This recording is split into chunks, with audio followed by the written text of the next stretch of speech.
Beijing, Jing for short, is a metropolis in northern China. This city is a major transportation hub with dozens of railways, roads, and motorways passing through the city. It is also the destination of many international flights arriving in China. It is regarded as the political, educational, and cultural center.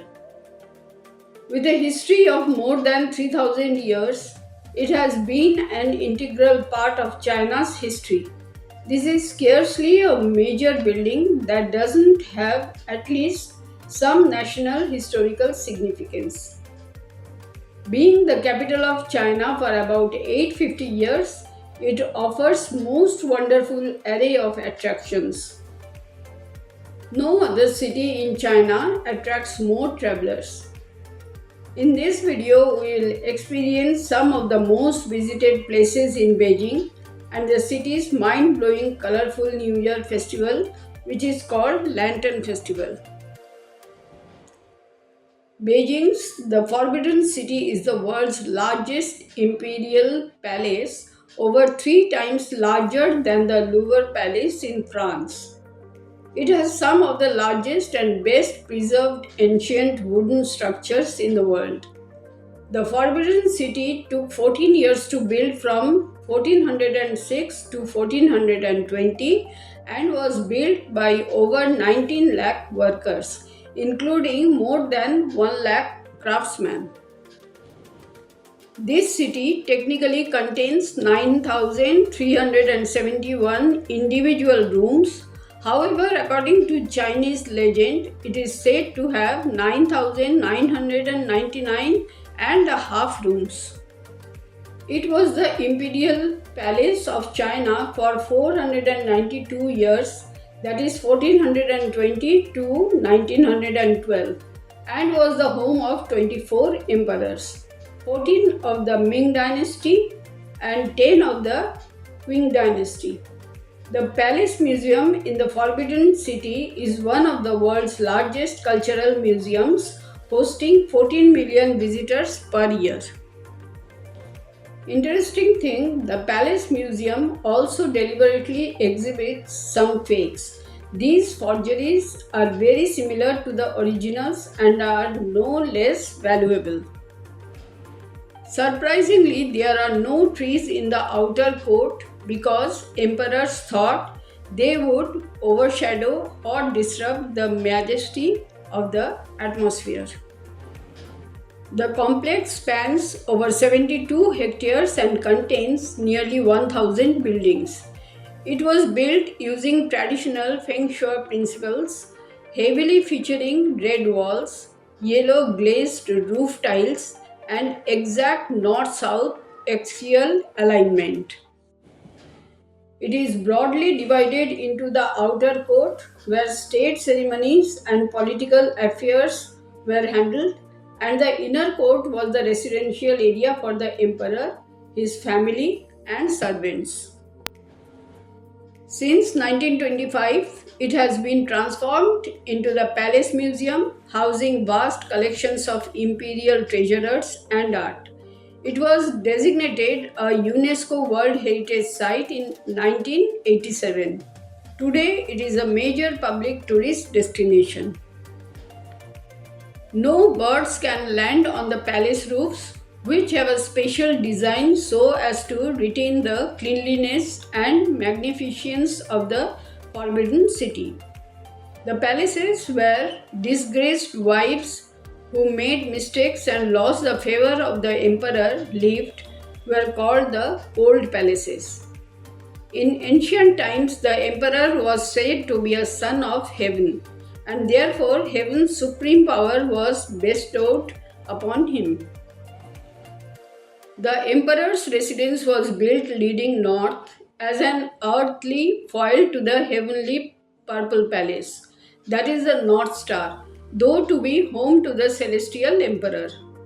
Considered a divine palace, it was certainly forbidden to ordinary people, and that is why the Forbidden City is named.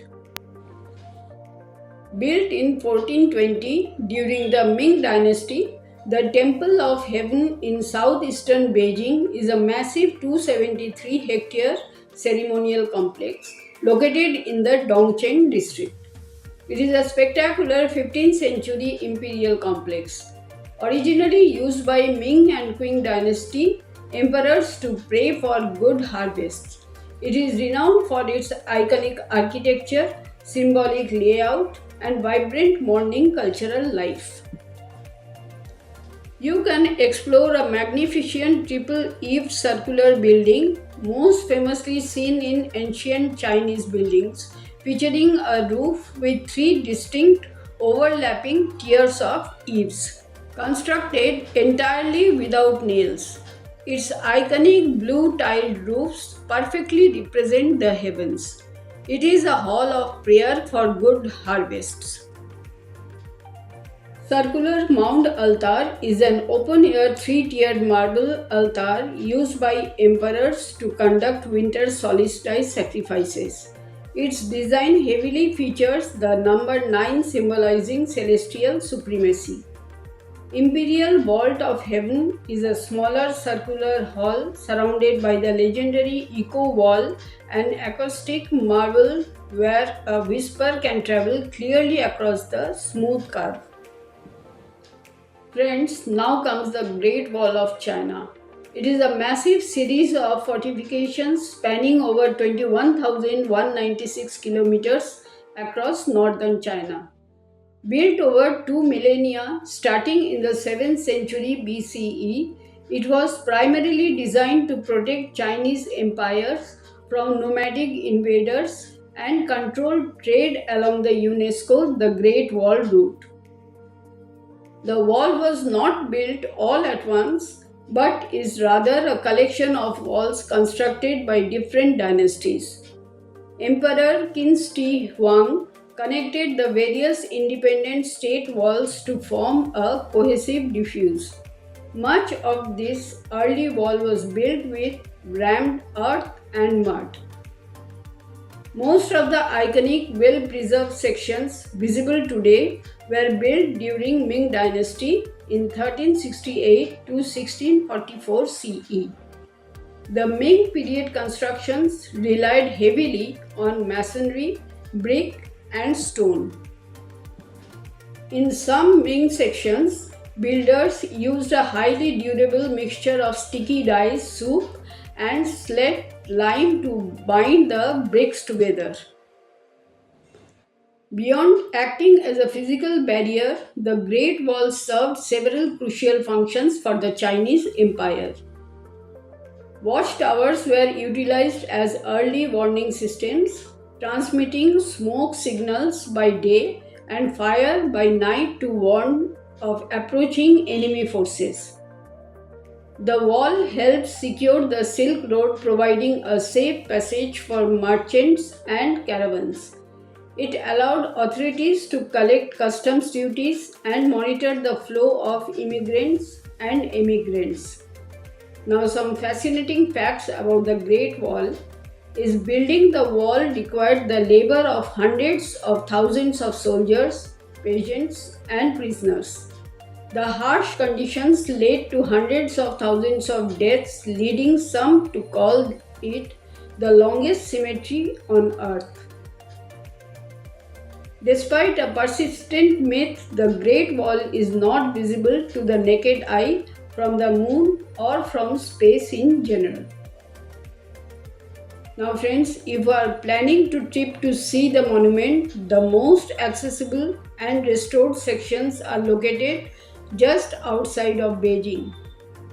Battling, the most popular and heavily visited section, located about an hour's drive from Beijing. It also features cable cars and a toboggan ride for tourists. In Beijing, the Summer Palace is a masterwork of Chinese landscape garden design, spanning 297 hectares in the Haidian district. It was built as an imperial summer retreat centered around the vast artificial Kunming Lake and Longevity Hill. Highlights include the long corridor and the famous marble boat, along with Shengde Mountain Resort and humble administrator's garden and lingering garden in Suzhou. The Summer Palace is a monument to classical Chinese architecture in terms of both garden design and construction. Borrowing scenes from the surrounding landscape, it radiates not only the grandeur of an imperial garden but also the beauty of nature in a seamless combination that best illustrates the guideline principle of traditional Chinese garden design. The works of men should match the works of heaven. In December 1998, UNESCO inscribed the Summer Palace on its World Heritage List, describing the Imperial Chinese Garden is a potent symbol of one of the major world civilizations. Hutong is the name given to a narrow lane, alley, or small street between rows of single-story CA Yuan dwelled by Beijingers in the past. When viewed from the air, the interlaced lanes resemble a maze or a chessboard with delicate gardens, fine rockeries, and ancient ruins, which makes them a wonder in the world. In the past, Beijing had hundreds of country yards around the Forbidden City, and the lanes between courtyards stretched out in all four directions, connecting the different kinds of courtyards in the city. But now, no more than 1000 remain, and a majority of existing ones have been transformed into tourist attractions associated with street food, shopping, and bars. Thus, Hutong protection becomes an urgent issue for present times. Tiananmen Square is a massive iconic public plaza in the heart of Beijing, spanning roughly 109 acres. It is famously situated directly in front of the Forbidden City. It serves as a historic site for state ceremonies. Historically significant for centuries, Tiananmen Square has been the rallying point for major Chinese political movements. The square takes its name from the Tiananmen, that is Gate of Heavenly Peace, at its northern end where Chairman Mao Zedong declared the founding of the People's Republic of China in 1949. The vast square features several monuments including obelisk-style monument to the People's Heroes, Mausoleum of Mao Zedong. The 798 Art District is a vibrant contemporary art hub located in Beijing's Dashengji area, spanning a sprawling complex of decommissioned 1950s military factories, then known as the 718 Joint Factory. It features distinctive Bahas industrial architecture transformed into hundreds of galleries, artist studios, design shops, and cafes. This organic artist colony rapidly evolved into Beijing's premier cultural district, famously leading to the catchphrase "Climb the Great Wall, eat roast duck, and visit 798." UCCA Center for Contemporary Art anchors the district as the largest and most visited venue, showcasing leading Chinese and international contemporary artists. The area is characterized by red brick facades, vaulted ceilings, and exposed pipes blending with colorful street art, unorthodox sculptures. Spaces like the 798 Cube and Hyundai Motor Studio offer digital art, new media installations, and immersive exhibitions. Lantern Festival of Beijing. The period before Spring Festival in China is really a time of light, especially in Beijing. Even after sunset, it's really very bright around. There are wonderful decorations that you may see all around the city, are real masterpieces. The rear of the slides illuminating the old summer palace have shone through centuries, connecting the distant past and continuing the ancient Chinese tradition of decorating houses. Surrounding with various lanterns on the eve of the Lunar New Year, when you look up at the night sky, you may just start count lanterns instead of stars. They are much brighter and bigger. Not only that, they are not much less than a real stars. Behind all this colorful splendor lies the intricate skill of lantern craftsmen from Digon, a town in the southwestern province of Sichuan, known as the birthplace of Chinese lanterns. Beijing celebrates the Lantern Festival as the grand finale of the Spring Festival, marking the first full moon of the lunar year. Major locations host immersive multi-month light carnivals featuring massive intangible culture, heritage lanterns, robotic light shows, and interactive cultural events. Top venues to experience the dazzling celebrations in Beijing include Old Summer Palace, recreates historic Imperial Lantern festivals using modern light technology across beautifully illuminated walking routes. Beijing World Park hosts the annual Jingkai Spring Festival Lantern Carnival with 180 massive, intricately crafted installations spanning global landmarks and traditional Chinese folklore. Solana Lifestyle Shopping Park is famous for its sleek international and interactive light displays perfect for urban shopping and family strolls. Beijing Expo Park and International Flower Port are massive outdoor spaces offering miles of brightly lit trails, traditional food streets, and folk performances. Tourists enjoy solving lanterns riddles and watching lion or dragon dances. These guardians of intangible cultural heritage meticulously worked on every curve, perfecting every detail of these exquisite light installations. For a glimpse into how traditional craftsmanship merges with modern technology at Beijing's lantern shows, you have to visit China to explore. Friends, few cities tell us the story of a nation as completely as Beijing. From the grandeur of the Forbidden City and the timeless charm of its ancient hutongs to futuristic skylines, high speed innovation, and bustling avenues, Beijing reveals how thousands of years of history continue to shape one of the world's most influential capitals. If this journey gave you a new perspective of Beijing, I would love to hear your thoughts in the comments and hope you will enjoy me in exploring remarkable destinations across the globe.